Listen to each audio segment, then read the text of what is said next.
Much. So to start with I think Chota K Prasad garu editor, ఆయన start చేస్తే బాగుంటుంది. గుడ్ ఈవినింగ్ అండి అందరికీ.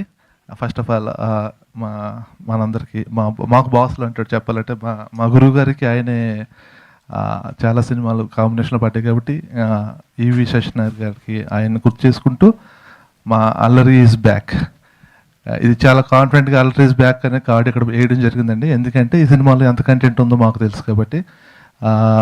ఎవరైతే నాకు చాలామంది ఫ్రెండ్స్ ఉన్నారు, నరేష్ గారు సీరియస్కి వెళ్ళిపోయారు, ఎట్రా కామెడీ చేయరా అంటే అది ఉంది. ఆయన ఆల్రెడీ చాలా సినిమాల్లో అగ్రెషన్ చూపించి ఉన్నారు. మళ్ళీ కామెడీ సినిమా ఎప్పుడు చేస్తారని వెయిట్ చేస్తున్న టైంలో the best full meals for them అదరగొట్టారు సార్. మేము నవ్వుకుంటూ ఎంజాయ్ చేస్తూ వర్క్ చేసిన సినిమా అండి ఇది. అండ్ ఆ రాజీవ్ గారు మా ప్రొడ్యూసర్ గారు చాలా సింపుల్గా ఉంటారు. ఆయన ఎంత సింపుల్గా ఉన్నా సరే ఆయన సినిమా మాత్రం థియేటర్లో అల్లరి చేయడం ఖాయం. అలాగే మా మల్లికి నా బెస్ట్ ఫ్రెండ్ తనకి ఇది డెబ్యూ సినిమా. ఈ సినిమాతో తను పెద్ద స్థాయికి వెళ్ళిపోవాలని చెప్పి మనస్ఫూర్తిగా కోరుకుంటున్నానండి. Thank you so much. Thank you so much. ఇప్పుడు సెటిల్ వేసిన వాళ్ళ దగ్గర జేకే మూర్తి గారు మాట్లాడండి. అందరికి గుడ్ ఈవినింగ్.